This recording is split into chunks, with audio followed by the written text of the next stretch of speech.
In the autumn of 1879, in the Canyon Country, above the Dolores River in the southwest corner of Colorado Territory, a woman of 28 stood at a sheriff's sale with $2 in her glove and watched a man laugh at her before she had spoken a single word. The thing for sale was a Tollbridge keeper's shack, abandoned 11 years, set on a stone shelf above a crossing the river had long since changed its mind about. The bridge it once guarded was gone. The road that fed the bridge was gone. What remained was a low building of squared timber and mortared stone, its roof half fallen, its one window blind with dust, and a back wall that the auctioneer described, with some amusement, as solid rock. Nobody wanted it. The men who had come to the sale wanted grazing land and water rights, and they did not want a ruin perched over a dead crossing where the only thing a person could keep was the wind. So when Adelaide Voss raised her hand and offered $2, the laughter that went around the yard was the gentle, dismissive kind, the kind that costs the laughers nothing and is forgotten by them within the hour. She was not forgotten by them. That is the part of the story they would have to live with later, when the shack they had laughed at gave up what it had been holding for 30 years, and the laughter turned to a silence that no apology could fill. That, however, came after. On the morning of the sale, Adelaide Voss was simply a woman with $2, a borrowed wagon, and a reason she did not explain to anyone for wanting a building that even the bank had written off its books. Stay with this one. There is a wall in it that was never what it seemed, and what was behind it had been waiting a long time for the right hands. Adelaide had come to the territory the way many came, which is to say she had been sent. 3 months earlier she had been turned out of her uncle's house in St. Joseph, Missouri, with one trunk and the clothes she wore, after she refused to sign over a small inheritance her mother had left her in a form her uncle could spend. The form had been a single sheet laid on the dining table one evening after supper, the lamp turned up, a pen set beside it on a folded cloth, as though the cloth made the thing gentler. Her uncle had explained in the patient tone a man uses when he believes the matter already settled, that the money would be safer managed by him, that a woman had no head for sums, that all she need do was put her name at the bottom, and the worry would be his and not hers. She had read the sheet. She had read it twice, the way her grandfather had taught her to read anything before she committed her hand to it, and she had seen in the third paragraph the small clause that turned management into ownership, and she had set the pen back down on its cloth and said she would keep the worry herself. He had called her ungrateful. He had called her difficult. He had told her in the dry voice of a man counting another person's worth and finding it low, that a woman with no husband and no money and too many opinions would not last a season west of the river.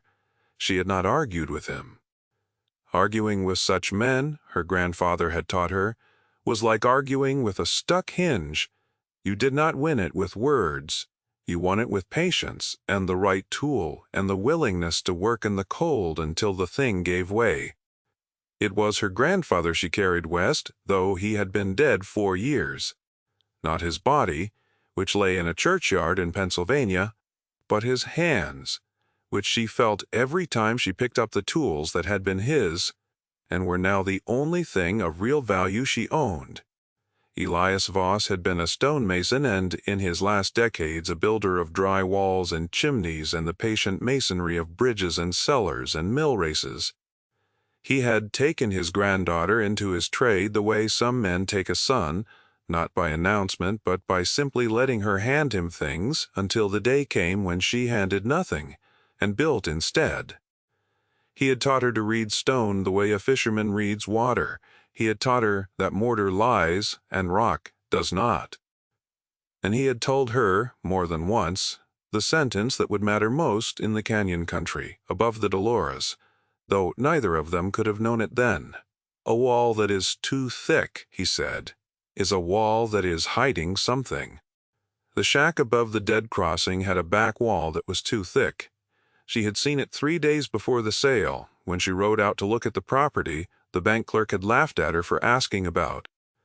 The crossing sat where the canyon pinched narrow and the river ran fast and shallow over a shelf of pale sandstone.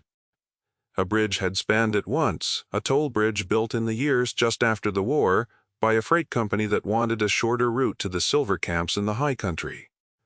The keeper's shack had stood at the eastern end, and the keeper had collected coins from the freight wagons and the riders and the cattle drovers who used the crossing rather than ford the river 40 miles downstream. Then in a single spring the river had risen, jumped its banks, gouged a new channel a quarter-mile to the south, and left the old crossing high and useless. The bridge timbers were salvaged or rotted. The freight company failed. The keeper, an old man whose name the bank no longer had on file, was said to have died in the shack the winter the road went quiet, and after that no one had any reason to climb the shelf and open the door. No one but Adelaide, who climbed it on a cold blue morning and stood in the low doorway and let her eyes adjust, and who felt, before she understood why, the particular wrongness of the room. It was the back wall. 3 walls of the shack were what a frontier building's walls should be, timber and stone perhaps 18 inches through, enough to turn the wind and hold a roof. The 4th wall, the one set against the canyon side, was nearly 4 feet thick. She knew it without measuring because she had spent her childhood among walls, and her hand knew the difference between a wall that was solid and a wall that merely pretended. She had paced the room twice, heel to toe, and the count did not match the count she made outside along the canyon face, and the difference was the thickness of that one wall, a difference a builder of ruins would have no reason to add. A wall costs labor. A wall costs stone, hauled and mortar mixed, and days a man does not get back.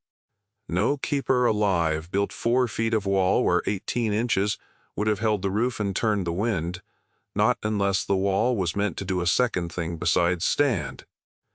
She laid her palm flat against the cold stone of it, and felt nothing she could have named to another person, only the same quiet attention her grandfather used to fall into when a thing was not as it claimed to be. She did not say any of this at the sale. She offered $2, absorbed the laughter, paid the clerk her silver, took the paper that made the ruin hers, and drove the borrowed wagon back to the small town of Halloran Crossing, 11 miles downriver, where she had rented a corner of a widow's house for 50 cents a week, and where the widow, a sharp-eyed woman named Pruitt, told her she had bought herself a heap of falling rock and a long walk to look at it. The town's verdict was the same. A young woman, alone, exiled by her own family, fool enough to spend half her money on a dead toll-keeper's ruin. The blacksmith, a square man named Coyle, told her flatly that she would not get a wagon up that shelf, and that whatever she meant to do with the timber was not worth the hauling. And he said it the way a man states a thing he considers beyond argument, already turning back to his forge before she could answer. The storekeeper sold her a pound of nails and a coil of rope, and asked, not unkindly, whether she had people who could come help her. She told him she did the work she could do, and she did it alone, and she left before he could decide whether to pity her. The widow Pruitt, who knew the canyon better than any of them, told her over supper that the shelf held nothing but wind and rattlesnakes and a roof that had quit 11 years past, and that she had seen newcomers throw good money after worse, and this was the worst she had seen yet. Adelaide thanked her for the supper and said nothing about the wall. A person who has been counted as nothing learns the value of a closed mouth, and she had learned it well. What she did not tell any of them was the reason she had wanted the shack in particular. She had not chosen it for the timber. She had chosen it because of a story she had heard in St. Joseph, in the months before her uncle turned her out, from an old freight agent who drank in the same boarding house and who liked to talk about the early routes. He had told her, among many things, about a toll-keeper on the Dolores who had been robbed of his takings, season after season, by the company that employed him, a company that recorded his collections at a fraction of their true sum and pocketed the difference, and who, the agent said, had stopped trusting banks and stopped trusting men and had taken to keeping what was his own in a place no thief and no company clerk would ever think to look. The agent did not know where. He thought the old man had died with the secret. He told it as a sad story about a stubborn fool who had hidden his money so well that he had hidden it from his own heirs. Adelaide had filed the story away the way she filed everything, and when she came west and heard the bank clerk mention a toll-keeper's ruin going to sheriff's sale for back taxes nobody would pay, the two halves of the thing had fit together in her mind with a click she felt in her teeth. She did not believe in luck. She believed in attention, and she had paid attention to a wall that was 4 feet thick where 18 inches would have done. The morning after the sale, she loaded her grandfather's tools into the borrowed wagon and drove out to begin. The tools were the whole of her inheritance and the whole of her plan.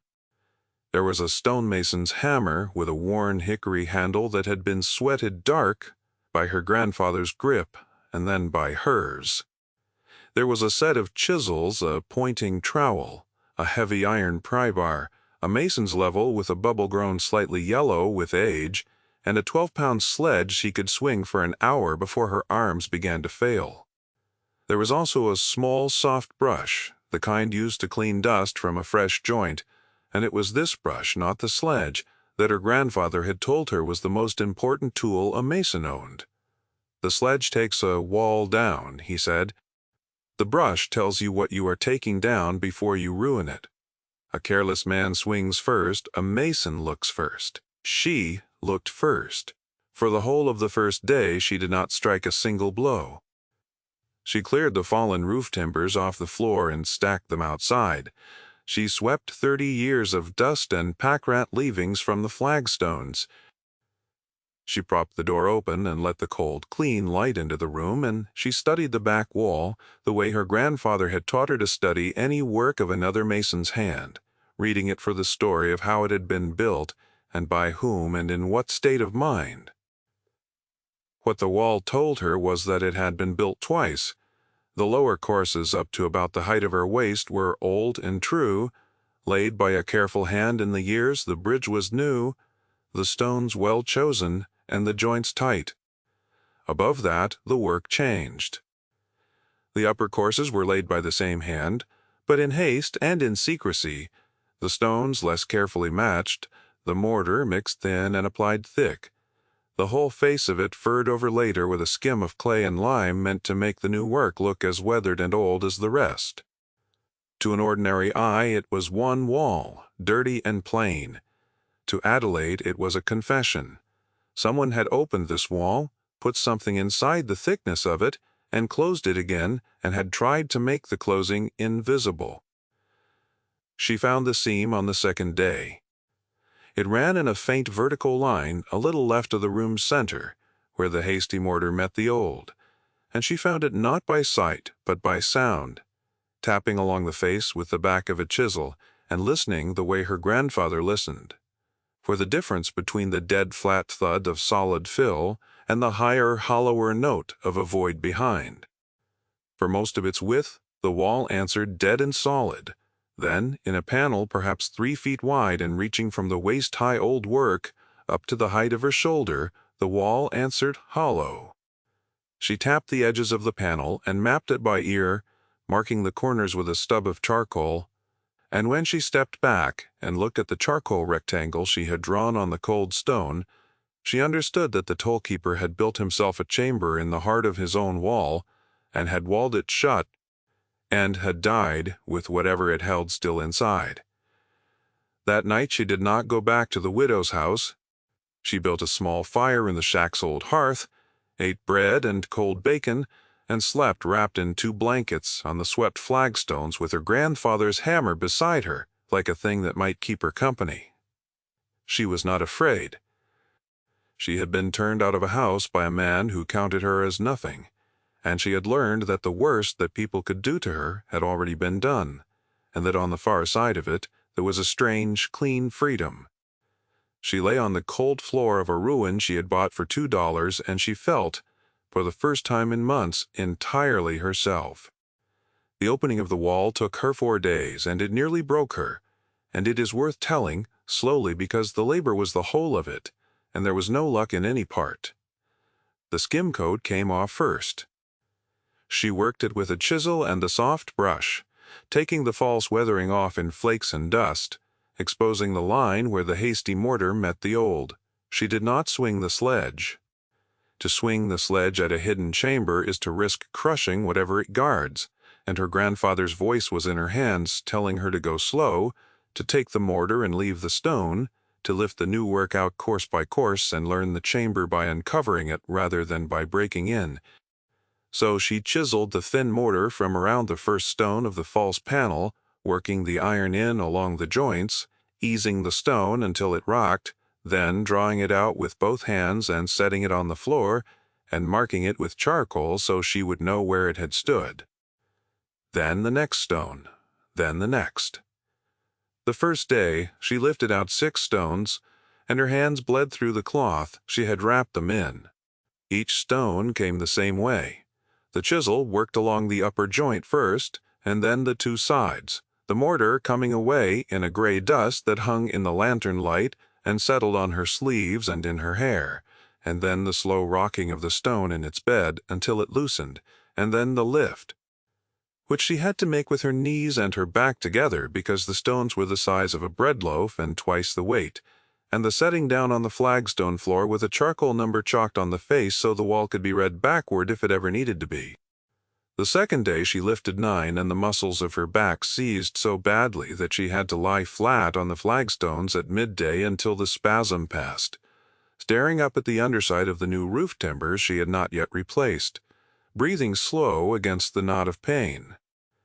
And then she rose and wrapped her hands again and lifted 4 more, before the light failed. She ate, standing up. She did not waste the daylight on sitting.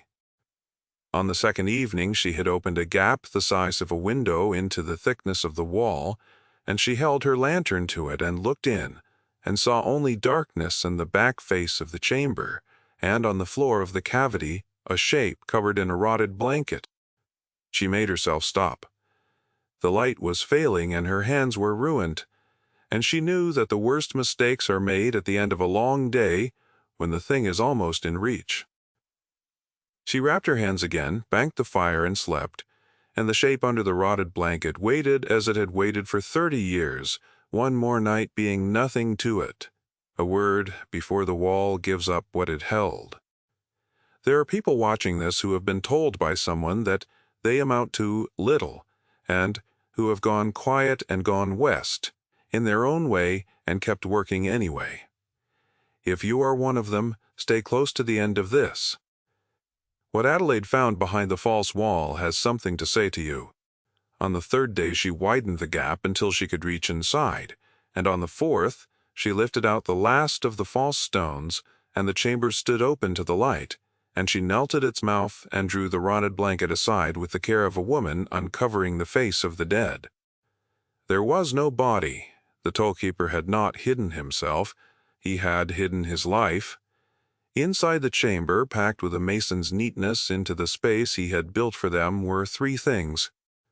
The first was an iron strongbox, not large, the kind a freight office used for a day's coin, its lid sealed shut with rust.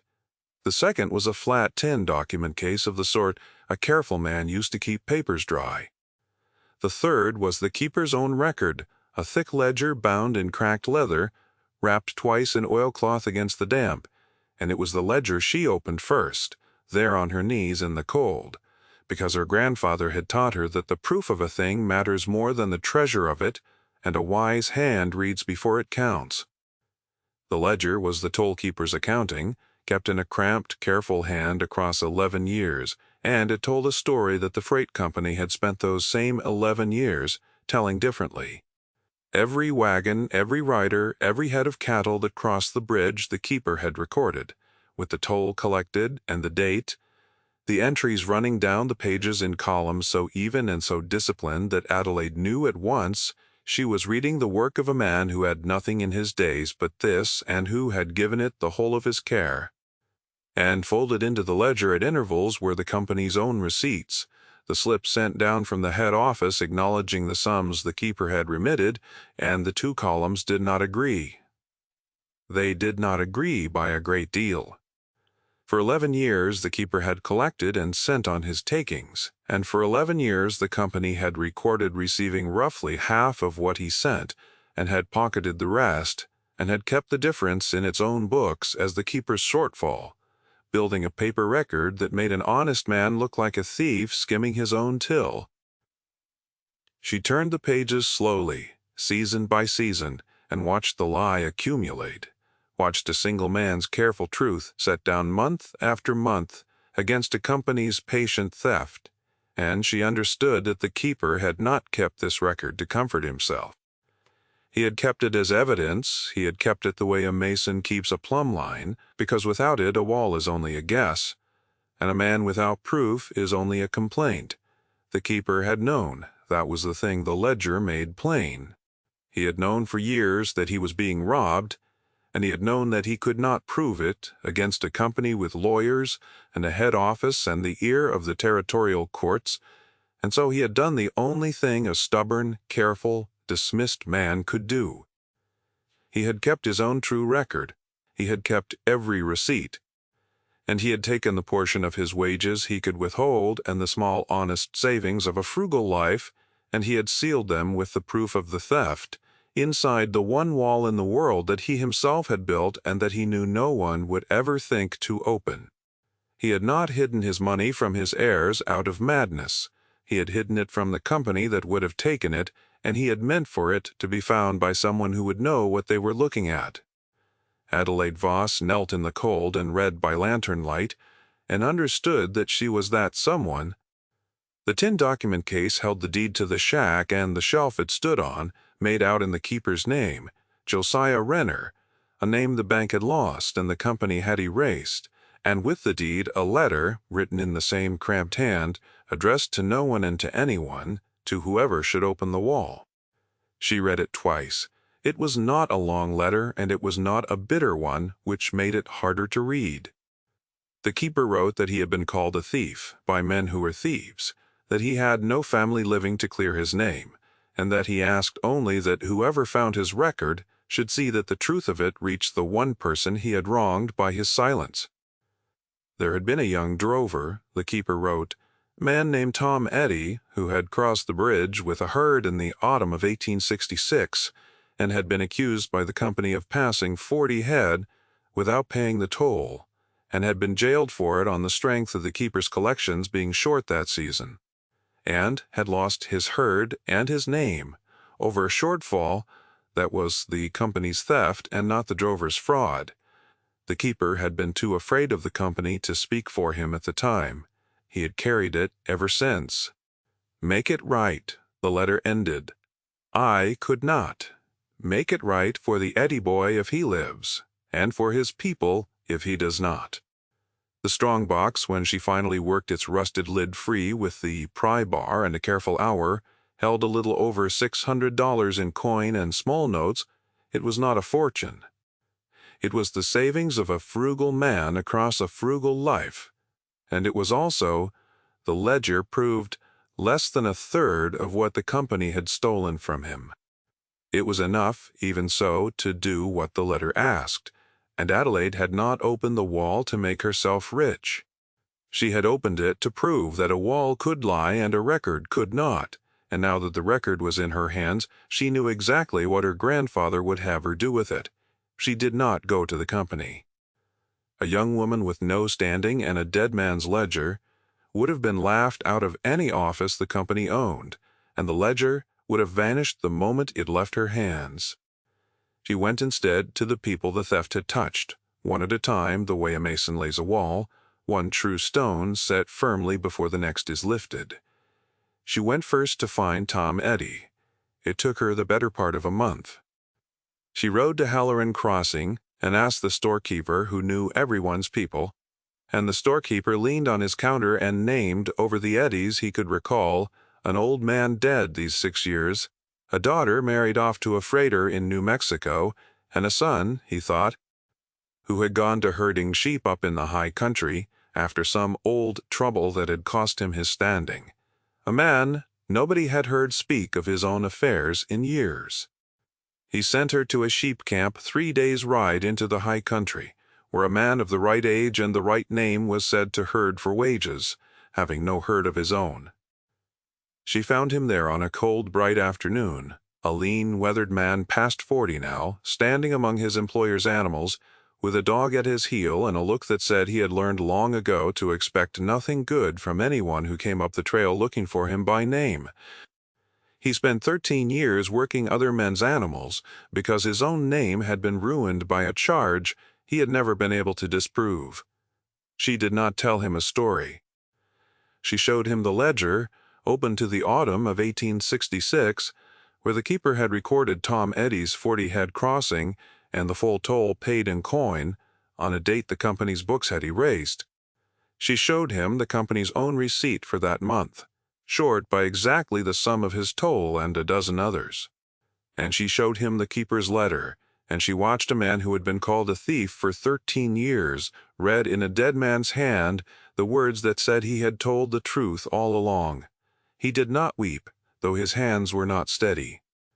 He read the letter 3 times, and then he folded it with great care along the creases the keeper had made, and he handed it back to her.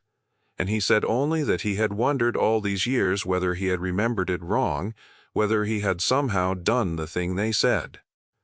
To be told he had not, he said, his voice rough, was worth more than the herd. Adelaide told him the rest could be made worth more than that, too, if he would help her. And for the first time in 13 years Tom Eddy had a reason to ride down out of the high country. What followed was not a confrontation and not a trial in the dramatic sense, and the story would be false if it pretended otherwise. It was the slow, patient assembly of proof, the laying of a wall. Adelaide and Tom together took the ledger and the receipts to a land lawyer in the county seat at Rico, a careful elderly man named Hartwell who handled deeds and probate and who had no love for the freight company, which had cheated half the county in its day before it failed. Hartwell received them in an office that smelled of dust and ink and old paper, and he listened to Adelaide lay the matter out plainly, without heat, the way her grandfather laid stone. And when she set the ledger open on his desk and turned the oil lamp toward it, she watched his manner change from the patience a busy man shows a stranger to the stillness of a man who has seen something he cannot set aside. He examined the ledger for 3 days. He compared the keeper's hand across 11 years and found it consistent, the loops and the pressure of the pen the same in 1866 as in 1877, no later forgery and no inserted page. He laid the company's receipts beside the keeper's record and made his own column of the difference, adding it on a long sheet in his own careful figures, and the difference came to a sum that made even his dry old face go still. He set down his pen when he reached the bottom of the column, and he looked at the 2 of them across the desk and said in the flat voice of a man stating a fact he has tested, that he had practiced law in the territory for 30 years and had rarely seen theft so patiently documented by the man it was committed against. The company itself was gone, dissolved in bankruptcy years before, its principals scattered. The men who had run it were not all gone, however, and one of them, a former agent named Loomis who had grown comfortable on the proceeds and now sat on the board of a bank in Durango, was very much alive and very much within reach of a court. Adelaide did not want Loomis humiliated. She wanted Tom Eddy's name cleared and the keeper's truth on the record. And she wanted, if the law would allow it, restitution for the man who had lost his herd. Hartwell told her that the keeper's ledger, properly entered into evidence with the receipts, would be very difficult to argue against, and that the law had a long memory for fraud even when the company that committed it had ceased to exist. He filed the papers. He entered the ledger. And the case, when it came, was decided not by a speech or a dramatic unmasking, but by the quiet weight of a dead man's careful accounting laid open on a courtroom table, 11 years of true figures against a company's falsified books, impossible to explain away. Loomis was not present to be confronted. He had his lawyers file what they could, and then when the ledger was admitted and the columns compared, he settled rather than be tried, paying into the court a sum to be distributed to those the company had wronged, and resigning his seat at the bank before the newspapers could make more of it than they did. He became in the way of such men when their foundation is pulled out from under them suddenly and permanently irrelevant. He did not apologize. Adelaide had not asked him to. The proof had done what no accusation could, and the proof had cost him more than any apology, and she found she did not need to watch him fall to know that the wall had told the truth in the end. Tom Eddy's name was cleared by order of the court in the spring of 1880. The record of his conviction was struck. From the settlement he received enough to buy a small band of sheep and the lease of a grazing allotment in the high country he had worked for others all those years, and he became, in his middle age, a man with his own animals and his own name, and a deed with no lie in it. He came to see Adelaide before he drove his new band up into the hills, and he brought her, awkwardly, a thing he had made over the winter, a small wooden box dovetailed at the corners with the kind of patient care a man learns in the long hours of a sheep camp. He told her it was for her tools. He said a person who kept tools like hers ought to keep them in something better than a feed sack. She kept her grandfather's chisels in that box for the rest of her life. The money in the strong box she did not keep either, or not most of it. The keeper's letter had asked her to make it right, and she had read enough of his record to know that making it right meant more than clearing one man. She gave the bulk of the $600 to Hartwell to be added to the court's distribution, so that it went to the heirs of others the company had cheated, the small farmers and drovers whose names appeared shorted in the ledger's columns. She kept only enough to do the one thing the keeper had not asked for, but would, she believed, have wanted. She kept enough to rebuild his wall, for that is what she did in the end, and it is where the story comes to rest. She did not tear the shack down for its timber, as the blacksmith had assumed she would. She did not sell the shelf or the deed. She moved into the keeper's shack above the dead crossing, and over the summer of 1880 she made it whole. She rebuilt the fallen roof with timber. She hauled up the shelf a length at a time, setting the rafters herself and pegging them as her grandfather had shown her, working through the long, bright canyon days with the river, a thin, distant sound far below.